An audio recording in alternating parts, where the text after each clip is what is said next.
The police knocked on my door at 7 in the morning. They did not call. They did not warn me. They knocked like they already knew I was inside. I was standing in the kitchen in my robe, holding a cup of coffee, when I saw two patrol cars outside my house. My 10-year-old son was still asleep upstairs. And on the kitchen table, there was an envelope with a note from my sister. The note had only one sentence. "Don't look for me if you want to stay alive." And that was not even the worst part. The worst part was that every document in the detective's hands had my name on it. Subscribe to the channel and like this video if you love stories where the truth does not come out all at once, but piece by piece. Because in this video, I will reveal how one signature for my own sister turned me into the main suspect in a case I knew nothing about. My name is Lauren Mitchell. I am 37 years old. I lived in a small town outside Atlanta, in a simple white house with a front porch, 2 old maple trees near the road, and stairs that always creaked on the way to the second floor. My life was not perfect, but it was mine. I worked as an office manager at a dental clinic. After my divorce, I raised my son alone, paid the mortgage, saved every dollar I could, and tried not to complain. I had one simple dream: peace inside my home.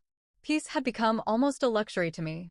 My younger sister, Emily, had always been different. She was bright, loud, beautiful, with the kind of eyes people trusted too quickly. She was 32, but sometimes she acted like life was still supposed to forgive her for everything. She could disappear for a month, then show up at night with a suitcase. She could cry in my bathroom, swear this time would be different, then wake up laughing, drinking my coffee, and telling me I took life too seriously. I always protected her. After our mother died, I felt like it was my responsibility. Emily was the one who fell. I was the one who picked her up.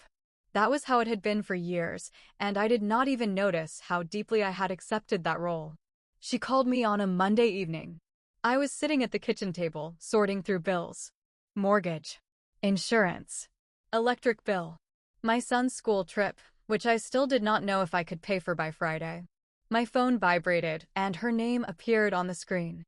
"Lauren, I need to talk to you," she said. Her voice was quiet, not like usual. No jokes, no rush, none of that lightness she normally used to hide her problems. I immediately felt tense. What happened? She stayed silent for a long moment. I could only hear traffic somewhere in the background and her uneven breathing. "I found a way to start over," she said. "But I need your help." I closed my eyes. I had heard those words before. They always meant money, a place to stay, a car, a co-signature, or another lie I would have to explain for her. But that evening, when she came over, she did not look like herself. She arrived 40 minutes later. No makeup. A gray sweater. Her hair tied back carelessly, her eyes red. In her hands, she held a laptop and a thin blue folder. When I opened the door, she did not hug me. She just walked in, sat at the kitchen table, and placed the folder in front of her, like it was proof of her new life. "It's an online store," she said. "Nothing huge. Home decor, gift boxes, candles, small things." I already found suppliers. I said nothing. Emily opened the laptop and showed me the website. It looked real. Clean design, beautiful photos, a name, a logo, even a page with reviews. Maple and Grace. I still remember that name. It sounded so soft, so safe. Like a store for women who buy scented candles after a hard day at work. "I just need a start," Emily said. "But there is one problem." That was where I should have stopped her. Right at that second. But I did not. "What problem?" I asked. She lowered her eyes. "Because of my credit history, I can't set up the business properly. The bank won't approve me. The payment processors won't either. But if we temporarily put everything in your name, I can launch it. In a few months, we will transfer everything back." The word temporarily sounded so harmless. As if she were asking to borrow a sweater. I pushed the folder away. "Emily, no." She quickly lifted her head. Tears immediately filled her eyes. "Lauren, please. I'm not asking for money. You're asking for my name." She flinched like I had slapped her. "I'm your sister." That was her strongest sentence. She always knew where to press. Not loudly. Not cruelly. just quietly, almost wounded, as if my caution was betrayal. I stood up and walked to the sink. It was already getting dark outside. In the window, I could see my reflection, tired, serious, older than I felt. I can't take that risk, I said. I have a child. Emily nodded. Then she wiped her eyes with her sleeve. I know. That is exactly why I came to you, not anyone else. Because you are the only person who understands what it means to fight for a second chance. I wanted to answer, but she opened the blue folder. There were documents inside. Business registration, tax forms, an agreement with an online sales platform. Everything looked legal. Neat. Almost too neat. I only need your signature, she said. I already prepared everything. You won't invest a single dollar. I looked at the papers and felt a strange tightness in my chest. Not fear. More like a warning. That quiet inner voice that says, don't do this, the one we often hear but feel ashamed to admit. Because my sister was sitting beside me. She was crying. She said she wanted to change. She promised this was the last time she would ever ask me to pull her out of a hole. And I did the thing I could not forgive myself for later. I picked up the pen. The first signature felt like nothing. The second felt like a formality. By the third, I was no longer reading every word. Emily explained where to write the date, where to put my initials, where to write my full name. She moved quickly. Too quickly. At the time, I thought she was only nervous. Now I understand. She was afraid I would change my mind. When it was all done, she suddenly hugged me so tightly I could feel her shaking. You saved me, she whispered. I rubbed her back. Just don't make me regret this. She stepped away and smiled. But the smile never reached her eyes. I won't. For the next 2 weeks, everything looked almost normal. Emily sent me screenshots of orders. She said sales were growing. She celebrated the first $1,000 in revenue. Once, she even brought me a box of candles with her own logo on them. They smelled like vanilla and cedar. My son put one in the living room and said Aunt Emily was a real businesswoman now. I laughed, even though something inside me still felt uneasy. Then the letters started coming. The first one was from a payment company. I barely paid attention. It looked like a standard message about account verification. I forwarded everything to Emily, and she answered within a minute. Don't worry. I'll handle it. The second letter was from a supplier in California. They demanded payment for a shipment I had never ordered. The amount was $8,400. I called Emily. She did not answer. An hour later, she texted me. It's a system mistake. I'm already fixing it. I believed her. Or maybe I forced myself to believe her. Because admitting the truth back then would have meant looking directly at my own stupidity. And I was not ready for that yet. In the third week, a woman from Texas called me. She was yelling so loudly I had to move the phone away from my ear. You stole my money, she said. I paid for my order 2 weeks ago. I was confused. I'm sorry, but I don't handle orders directly. Your name is listed as the owner of the company. I went cold. I sat down on the edge of my bed. The room was quiet. Downstairs, the dishwasher was running. Outside, a neighbor was mowing his lawn. Everything around me looked normal, but my life was already starting to crack. I'll pass this to the manager, I said. The woman laughed bitterly. The manager? Ma'am, your website doesn't even open anymore. I opened my laptop. I typed in the address for Maple and Grace. The website did not load. I called Emily again. Then again.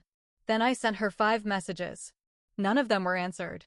That evening, I drove to the small office she had rented on the edge of town. It was a gray building near an auto repair shop, with cheap blinds on the windows and a real estate agency sign next door. The door to her office was open. Inside, there were no boxes, no products, no computer. Just an empty desk, an overturned chair, and the smell of cold coffee. On the floor, there was the blue folder. The same one. I picked it up with shaking hands. Inside were copies of the documents with my signature. But between the pages, there was a small white envelope. My name was written on it. Lauren. I opened it right there, in the middle of that empty office. My heart was beating so hard I could barely see the letters. The note had only one sentence. Don't look for me if you want to stay alive. And that was when someone behind me said quietly, You should not have come here. You should not have come here. I froze with the note still in my hand. For 1 second, I honestly thought it was Emily. Some desperate part of me wanted it to be her. But the voice was too low, too calm, too unfamiliar. I turned around slowly. A man stood in the doorway of the office. He looked about 50, maybe older, with a gray jacket, tired eyes, and a phone in his hand. He was not dressed like a police officer. He was not dressed like a customer either. He looked like someone who had been waiting. Who are you? I asked. My voice came out smaller than I wanted. He glanced at the blue folder in my hands, then at the empty room behind me. You're Lauren Mitchell. It was not a question. My stomach dropped. How do you know my name? He stepped inside, but not too close. That somehow scared me more. He was careful, like he already understood how frightened I was. Because your name is on every document, he said. I tightened my grip on the folder. If you're one of the suppliers, I don't know what my sister told you, but I didn't order anything. I didn't run this business. I only signed. I stopped. Only signed. Those 2 words sounded pathetic even to me. The man gave me a strange look. Not angry. Not sympathetic. Almost disappointed. You signed enough, he said. I swallowed hard. Where is Emily? He did not answer right away. Instead, he looked over his shoulder toward the parking lot. The evening light was fading, and the glass door reflected both of us like ghosts trapped in the same room. You need to leave, he said quietly. No. I shook my head. You don't get to scare me and then tell me to leave. My sister disappeared. People are calling me. Companies are sending bills. And now I find a note telling me not to look for her if I want to stay alive. His face changed when I said that. Just a little. But I saw it. You found the note? I lifted it. Obviously. He cursed under his breath. That was the first moment I understood he was scared too. Not of me. Of something else. He walked toward the window and pulled one of the cheap blinds down with 2 fingers. Then he looked outside again. Did anyone follow you here?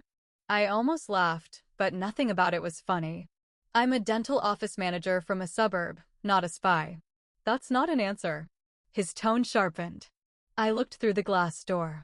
My car was alone in the lot. Beyond it, the auto repair shop had closed for the night.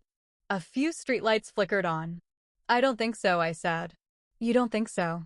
He repeated my words like they were dangerous. My hands began to shake harder. Tell me who you are. He turned back to me. My name is Mark Reynolds. I used to work with your sister. Used to. He gave a dry, humorless smile. Before I realized she was not the person running things. I stared at him. What does that mean? He looked at the blue folder again. It means Emily was not alone. The room seemed to tilt under my feet. I wanted to ask a dozen questions, but my mouth went dry. My sister had always made bad choices. She had lied, borrowed money, vanished when bills came due. But this felt different. This felt organized. Mark reached into his jacket pocket. I stepped back. He noticed and lifted one hand. I'm not going to hurt you. Then he pulled out a folded receipt and placed it on the empty desk.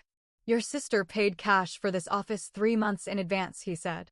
But she only used it for meetings. The products were never stored here. I stared at the receipt. Then where were they? There were no products. The words hit me slowly. No products. No candles. No gift boxes. No home decor. No cozy little online store with clean photos and sweet reviews. Just a website. A logo. A name. And my signature under it all. I thought about the box of candles Emily had brought to my house. The one my son had put in the living room. She had candles, I whispered. Mark nodded. She had samples. Enough to make it look real to you. I felt sick. I leaned against the desk because my knees suddenly felt weak. All at once, every little detail came back sharper than before. The documents already prepared. Her fast explanations. The way she watched my hand while I signed. The smile that never reached her eyes. She had not asked me for help. She had chosen me. Why? I asked. Mark looked away. Because you had good credit. A clean record. A stable address. A real job. A child. People like you look trustworthy on paper. People like you. I hated how true that sounded. What was she selling? I asked. Mark did not answer. That silence scared me more than anything he had said. What was she selling? I repeated. He walked closer to the desk and lowered his voice. Not what customers thought they were buying. A cold feeling moved up my spine. Before I could ask more, my phone rang. The sound tore through the empty office, sharp and sudden. I nearly dropped it. The screen showed an unknown number. Mark's face went pale. Don't answer. But I was already too angry, too confused, too desperate. My whole life was falling apart, and everyone kept telling me what not to do. So I answered. Hello. For 2 seconds, there was only breathing. Then a woman whispered, Lauren, listen to me carefully. My chest tightened. It was Emily. Emily? I said, louder than I meant to. Mark grabbed my wrist. I pulled away. Where are you? I demanded. What did you do? Emily's voice cracked. I don't have time. You need to go home right now. Take Tyler and leave the house. My blood turned cold when she said my son's name. Why would I leave my house? Someone moved in the background on her end. A door slammed. Emily gasped. Then she whispered 5 words I will never forget. Because they know where you live. The line went dead. The line went dead before I could breathe. I kept the phone pressed to my ear, as if Emily might come back if I waited long enough. But there was only silence. Cold, empty silence. Mark stared at me from across the office. What did she say? He asked. I could barely get the words out. She said they know where I live. His face tightened.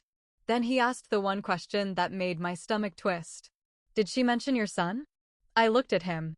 How do you know I have a son? Mark did not answer fast enough. That tiny pause told me everything. He knew more than he was saying. Maybe he knew my address. Maybe he knew Tyler's school. Maybe everyone involved in this nightmare already knew more about my life than I did. I stepped back from him. Who are these people? He lowered his voice. People your sister got involved with before she came to you. That is not an answer. It is the only safe answer I can give you right now. I laughed once, but it came out broken. My name is on fake orders. Customers are calling me. Suppliers are demanding money. My sister disappeared. And now she tells me to run with my child. So stop talking to me like I'm too fragile for the truth. Mark looked toward the parking lot again. For the first time, I saw real fear in him. Fine, he said. Maple and Grace was not just a fake store. It was a shell. I stared at him. A shell for what? For moving money. The words landed quietly, but they changed the room. I had expected scams. Refunds. Fake products. Maybe stolen credit cards. But moving money sounded bigger. Heavier.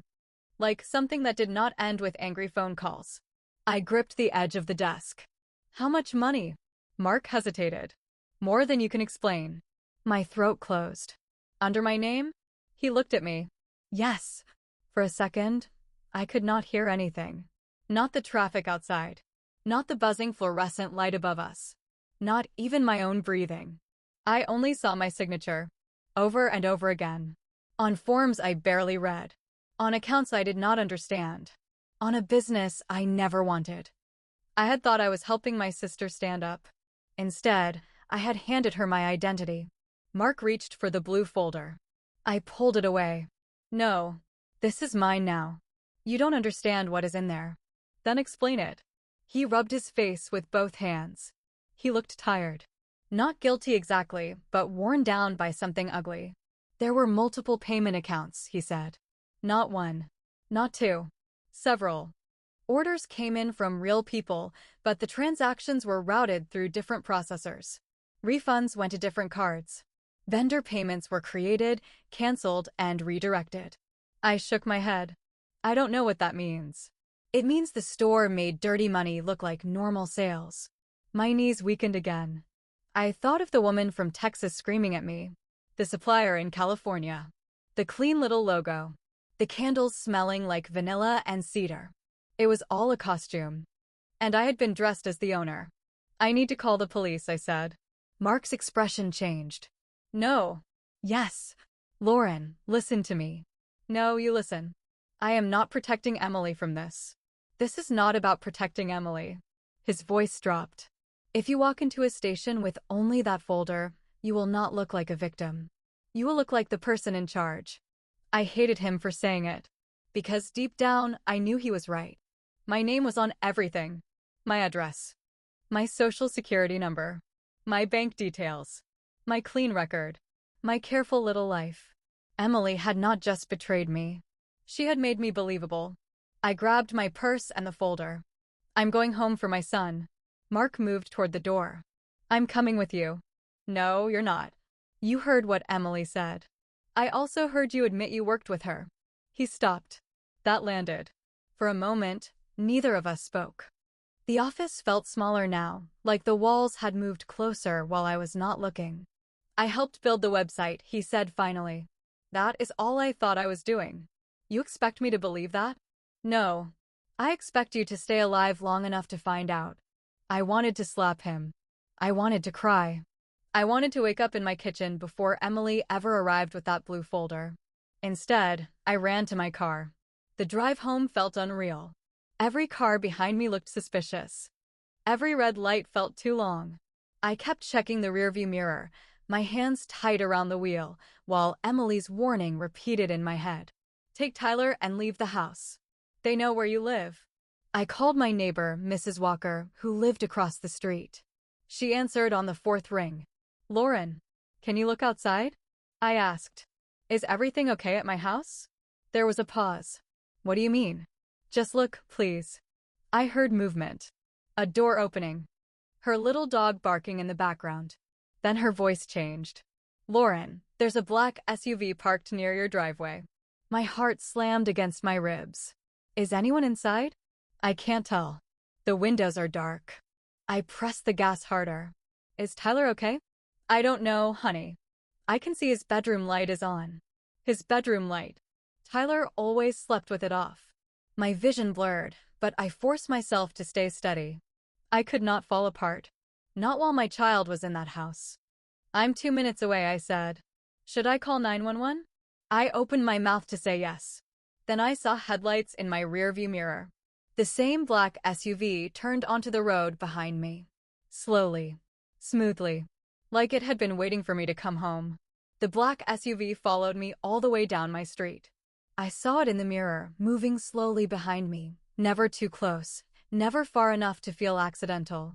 My hands were so tight on the steering wheel that my knuckles hurt. For one wild second, I thought about driving straight to the police station. Then I pictured Tyler upstairs, alone in his room. So I kept going. My house appeared at the end of the block, soft and ordinary under the porch light. The white siding. The maple trees. The little basketball hoop by the garage. Everything looked exactly the same. That made it worse. The black SUV near my driveway was still there. Its windows were dark. Its engine was running. And in Tyler's bedroom, the light was on.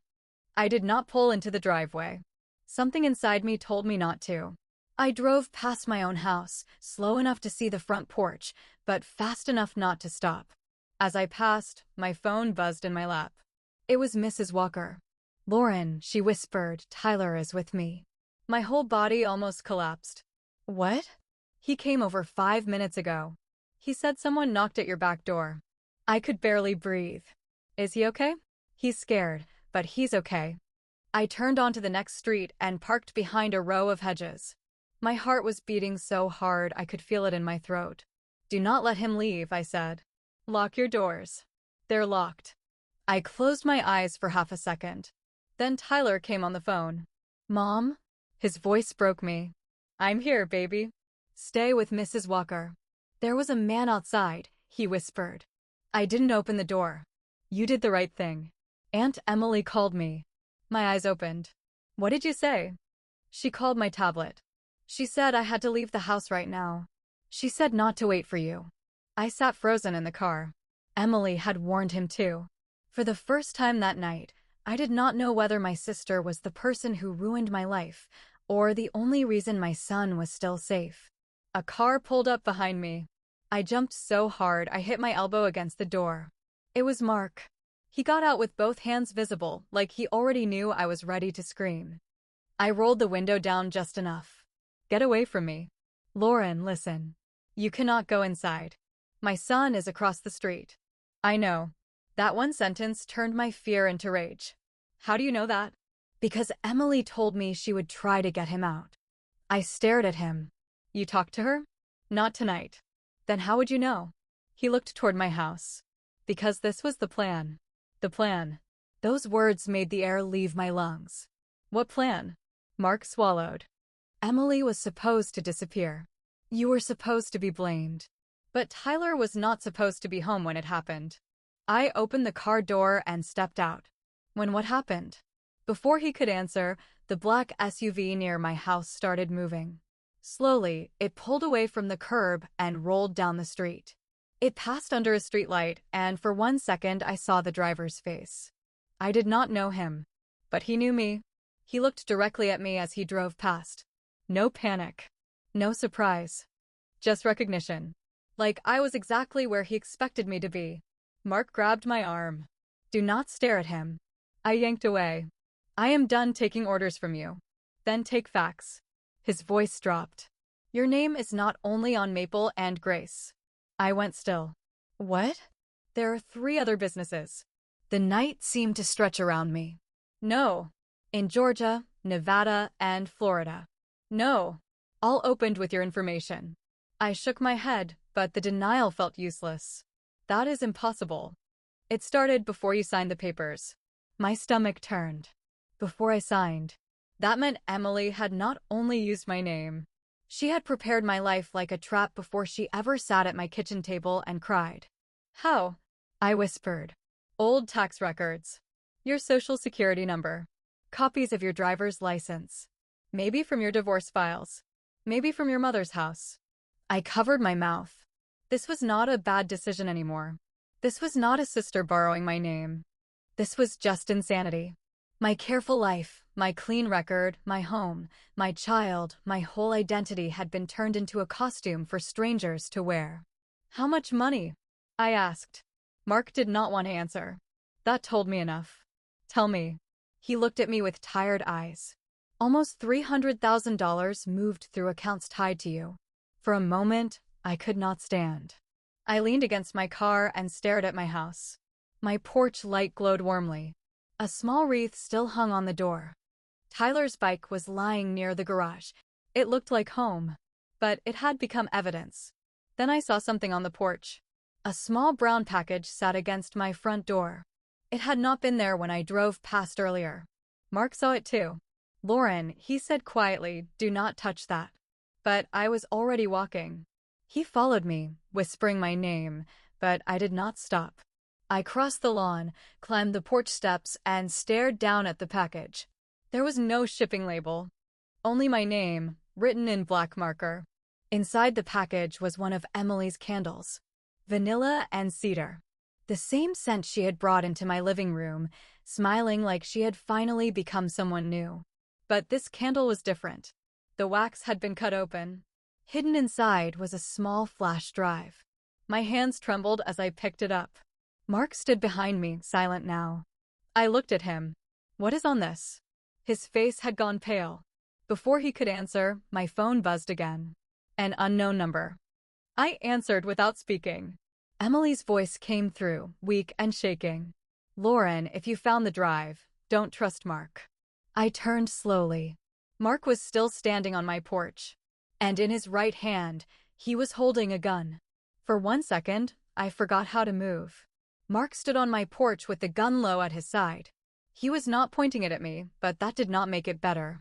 The porch light shone across his face, and he looked nothing like the nervous man from the empty office. He looked ready. Emily's voice shook through the phone. Lauren, listen to me. Get away from him. I backed toward the front door. Mark lifted his free hand. Lauren, don't panic. I almost laughed. Don't panic? You're standing on my porch with a gun. It's not for you. Then who is it for? His eyes moved past me, toward the street. That was when I heard an engine. The black SUV had turned around. It was coming back. Emily whispered again, weaker this time. He helped them build everything. He knows where the money went. He knows who used your name.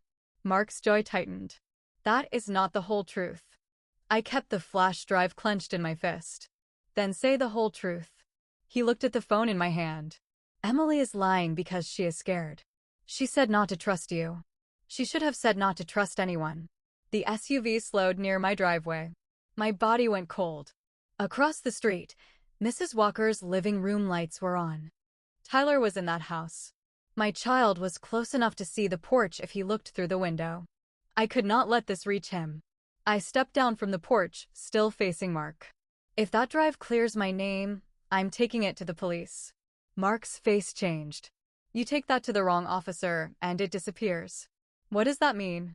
It means this is bigger than fake stores. The SUV stopped at the curb. Its headlights stayed on. Mark moved beside me, blocking part of my body from the street. For the first time, I noticed his hand was shaking too. A window rolled down in the SUV. I could not see the driver's face, only the glow of a phone screen.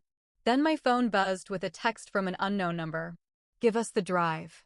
Walk away clean. I stared at the words until they blurred. Walk away clean. As if my name had not already been dragged through every account, every bill, every complaint. As if my son had not been scared out of his own bedroom. Another message came. Or Tyler pays for Emily's mistake. Something inside me snapped. Not loudly. Not dramatically. It was quiet. A hard, clean break. I turned and ran across the lawn toward Mrs. Walker's house. Mark cursed behind me. Lauren. The SUV door opened. I did not look back. My feet hit the pavement. Mrs. Walker opened her front door before I reached it. Her face was pale, and Tyler stood behind her in his pajamas, clutching his tablet against his chest. Mom. I grabbed him so tightly he gasped. I'm here. I'm here.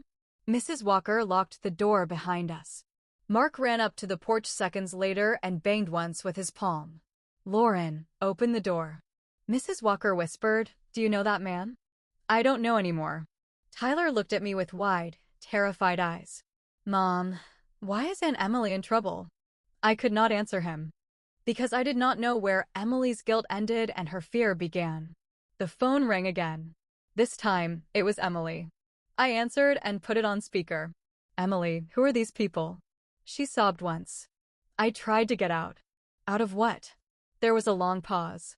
Then she said the name I had never heard before. Victor Hale. Mark, outside the door, went completely still. Mrs. Walker whispered, Who is Victor Hale? Emily's voice dropped. He runs the accounts. The stores. The fake vendors. I thought I was just moving payments at first. Then I saw names. Real people. Stolen identities. Seniors. Single mothers. Dead people. I closed my eyes. Dead people. They made me choose someone clean, she whispered. My hand tightened around the phone. And you chose me. She cried harder. I thought I could control it. I thought I could keep you safe. You put everything in my name. I know. That was the first honest thing she had said. No excuse. No performance. Just two broken words. I looked at Tyler and shame burned behind my eyes. I had trusted blood more than facts. I had signed papers because crying felt more urgent than caution. What's on the drive? I asked. Proof, Emily said. Transfers. Messages. Names. And a recording of Victor saying your signature was only the cover. I looked toward the front door. Mark was still outside. Is Mark part of it? Emily went silent. Then she whispered, Mark's brother disappeared after asking the same questions. I slowly turned toward the door. Mark looked through the glass, and for the first time I understood his fear. It was not guilt. Not completely. It was grief. Emily coughed, then lowered her voice. Lauren, there's one file called Red Maple. Open it only with someone you trust. Who can I trust? She breathed unevenly. Detective Harris. Atlanta Financial Crimes Unit. Only him. Then there was a loud sound on her end. A crash. Emily gasped. Emily? Her voice became a whisper. I'm sorry I made you the face of it. The line went dead. Before I could move, red and blue lights flashed across Mrs. Walker's curtains. Police cars pulled up outside. For half a second, relief flooded through me. Then I saw Mark raise both hands on the porch. An officer shouted for him to get down. Another officer walked straight to Mrs. Walker's door and knocked hard. I opened it with Tyler behind me. A detective stood there in a dark jacket, holding a folder. Lauren Mitchell? My mouth went dry. Yes. He looked past me, then down at the flash drive in my hand. I'm Detective Harris, he said. And right now, you need to decide whether you're ready to tell me why your missing sister just confessed to using you as bait. Detective Harris did not look like a man who's scared easily. He stood in Mrs.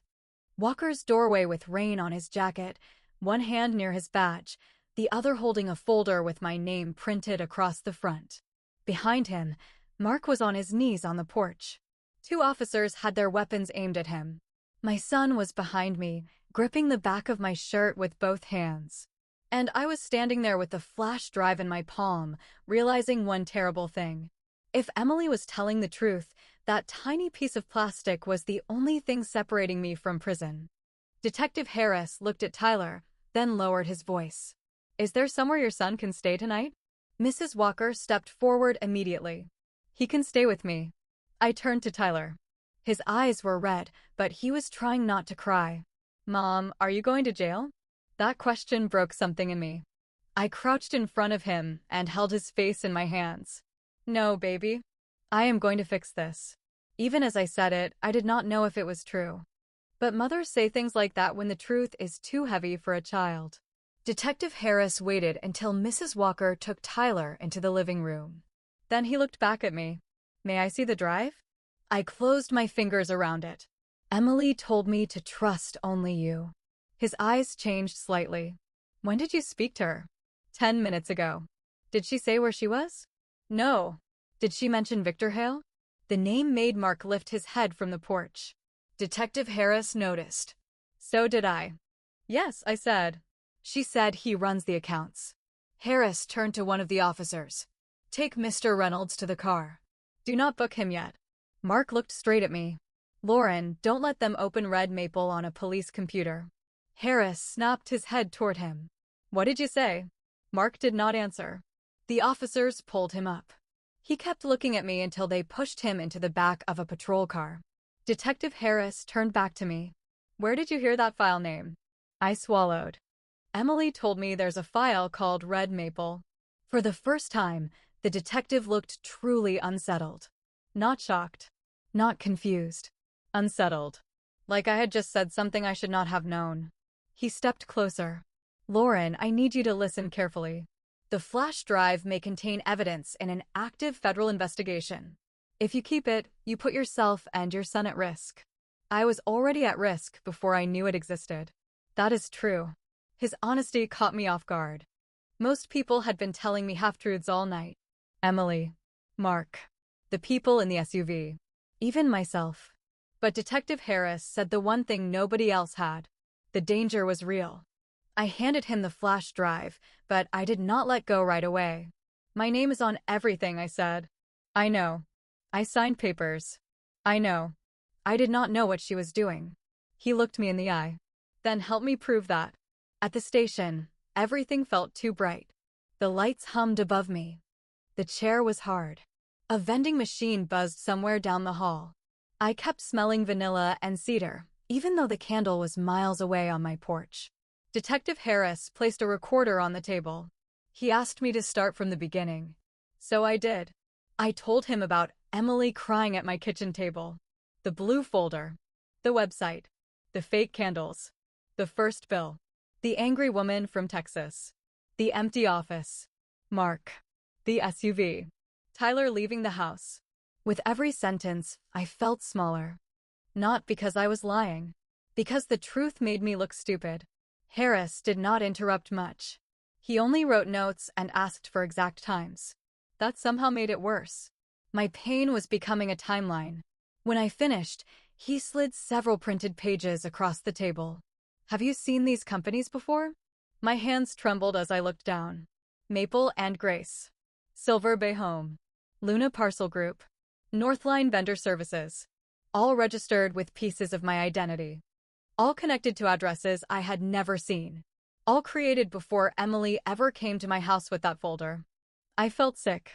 She planned this before she asked me, I whispered. Harris leaned back. Someone planned it. Emily may have helped. She may also have been pressured. We do not know yet. I stared at the company names. Why me? His answer was quiet. Because people with ordinary lives are useful. They do not look dangerous. That sentence stayed in my chest. Ordinary lives are useful. My boring bills. My clean credit. My job at the dental office. My little White House. My son's school records. Everything I had worked so hard to protect had made me valuable to criminals. The door opened. Another officer stepped in and whispered something to Harris. His face hardened. What? I asked. He stood. Stay here. No. I am done with people telling me to stay places. He hesitated, then closed the door behind the officer. Your sister was found. My whole body went numb. Is she alive? Yes. I covered my mouth. For now, he added. Those two words hollowed me out. He continued carefully. She was found in a motel outside Macon. She is injured, but conscious. She asked for you. I stood so fast the chair scraped the floor. I need to see her. You cannot. She is my sister. She is also a suspect. And I am what? Harris did not answer quickly enough. That was all the answer I needed. I sat back down slowly. The room felt colder now. He opened the folder in his hand and placed one photograph in front of me. It showed Emily in a motel room, sitting on the edge of a bed, wrapped in a blanket. Her face was bruised. Her hair was tangled. She looked terrified. But that was not what made my heart stop. On the table beside her was a second blue folder. And across the front of it, written in black marker, was one name. Tyler Mitchell. I stared at Tyler's name until the letters blurred. For a moment, the room lost all sound. Detective Harris was still speaking, but I could not hear him. I could only see my son's name written across that blue folder in thick black marker, like someone had already chosen him. Not me. Not Emily. My child.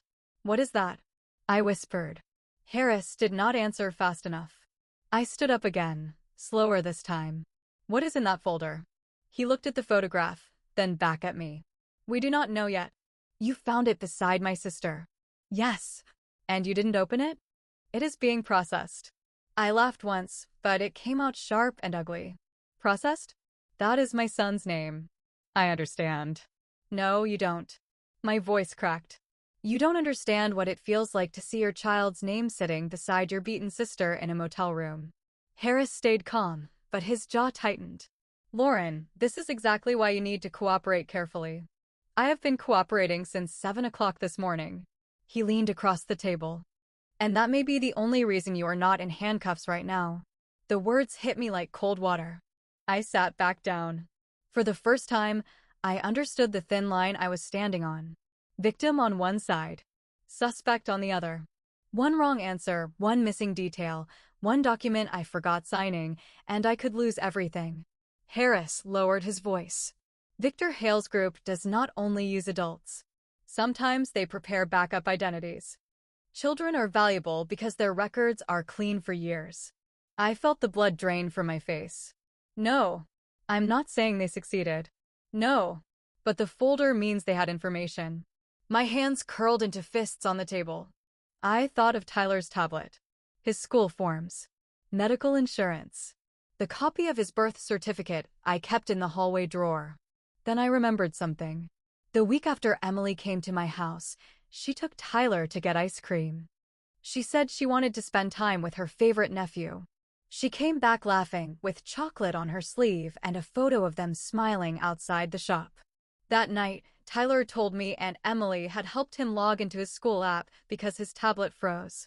I closed my eyes. She had access to his tablet, I whispered. Harris did not move. When? After I signed the papers. He wrote it down. Just like that, my memory became evidence. And my sister became more dangerous in my mind. An officer knocked, then opened the door. Detective, she's asking again. Harris looked irritated. Tell Macon PD we are not authorizing contact yet. The officer glanced at me. She keeps saying Lauren needs to know about the birthday. My heart stopped. The birthday? I asked. Harris turned back slowly. What birthday? I swallowed. My son's birthday is next Friday.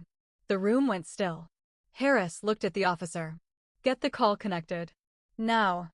2 minutes later, Emily's face appeared on a small video screen in the interview room. She looked worse than in the photo. One eye was swollen. Her lip was split. A hospital blanket covered her shoulders. But when she saw me, she started crying before she said a word. Lauren. I did not cry. I had no softness left for her yet. What did you do with Tyler's information? She flinched. I didn't know at first. That is not an answer. They asked for backup profiles. Who asked? She looked off screen, terrified. Harris spoke. Emily, this is Detective Harris. You are on a recorded line. I know. Then be clear. Emily breathed through her mouth, like every word hurt. Victor said Lauren's profile was getting too hot. Too many complaints. Too many calls. He needed another clean file ready. My stomach twisted. And you gave him my son? She sobbed. No. I swear no. I copied the school login because they wanted proof of household connection. I thought they only needed address verification. I slammed my palm on the table. He is 10 years old. I know. You knew his name was in that folder? Emily covered her face. I found out yesterday. That's why I called him. That's why I told him to leave the house. I wanted to hate her completely. It would have been easier. But there she was, bruised and broken, still somehow the reason Tyler had run to Mrs. Walker's house before that man reached our back door. Harris leaned closer to the screen. What happens on his birthday? Emily looked at me. Her voice dropped to a whisper. They plan to open the custodial account then. It needs a guardian signature. Lauren, they were going to make it look like you did it. My breath caught. Why on his birthday? Because Victor has someone inside the bank. Birthday updates trigger new verification. They were going to use that window. Harris stood immediately. Which bank? Emily shook her head. I don't know the branch. But the name is in red maple. Harris looked at me. The flash drive. The file Mark warned us not to open on a police computer. Harris left the room with the officer, speaking fast into his phone. I stayed frozen in my chair, staring at Emily on the screen. For a few seconds, neither of us spoke. Then she whispered, I'm sorry. I looked at her bruised face and felt nothing simple. Not forgiveness.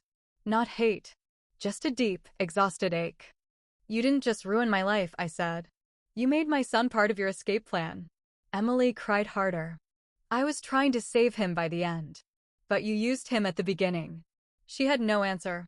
That silence was the first time she did not try to manipulate me with tears. And strangely, that hurt more. The door opened again. Detective Harris came back in, pale and tense. Lauren, he said, Mrs. Walker just called. I stood so fast my chair tipped backward. What happened? His eyes moved to the screen, then back to me. Tyler's tablet is missing. Tyler's tablet was missing. For a second, I could not understand the words. It was just a tablet. A small black screen with a cracked blue case and too many game apps. But in that room, after everything I had learned, it felt like a loaded weapon pointed at my child's future. Where is my son? I asked. Detective Harris kept his voice steady. He is safe with Mrs. Walker. The tablet is gone. How? She said Tyler put it on the coffee table. When she checked again, it wasn't there. I grabbed the edge of the table. Someone was inside her house? We don't know yet. That answer was not enough. I pushed past him and reached for the door. Lauren, stop. No. My son is not staying there. 2 officers drove me back to my street. I sat in the back of the police car, staring through the window as the houses blurred by. My phone was in my hand. My sister's face was still burned into my mind. Bruised. Crying. Saying she had tried to save him by the end. By the end. Those words made me sick. Because people always want credit for stopping the fire after handing someone the match. When we pulled up, Mrs. Walker was standing on her porch with Tyler wrapped in a blanket. I got out before the car fully stopped and ran to him. He fell into my arms. I'm sorry, he whispered. I only left it for a minute. No, baby. This is not your fault. I held him so tightly I could feel his heartbeat against mine. Detective Harris walked into Mrs. Walker's house with 2 officers. They checked the doors, windows, hallway, kitchen. Nothing was broken. Nothing was open. Then Tyler said quietly, I think Aunt Emily knew my password. Everyone turned toward him. My throat closed. What do you mean? She watched me type it before. At the ice cream place. Harris crouched in front of him. Do you remember the password? Tyler nodded. It was Mom's birthday. I closed my eyes. Of course it was. One more loving detail turned into a key. Harris stood and made a call. Within minutes, he had people freezing accounts, flagging Tyler's social security number, and contacting the bank Emily mentioned. Then he looked at me. We need Red Maple now. The file was opened on an isolated computer at the station. Not on the police network. Not online. Mark had been right about that. The drive contained more than documents. It contained tracking software, hidden folders, and a list of names that made even Harris go silent. Then Red Maple opened. There were recordings, messages, screenshots, bank forms, names of fake businesses, names of victims. And there was my name, again and again. But this time, beside my name, there were messages from Victor Hale. She doesn't know.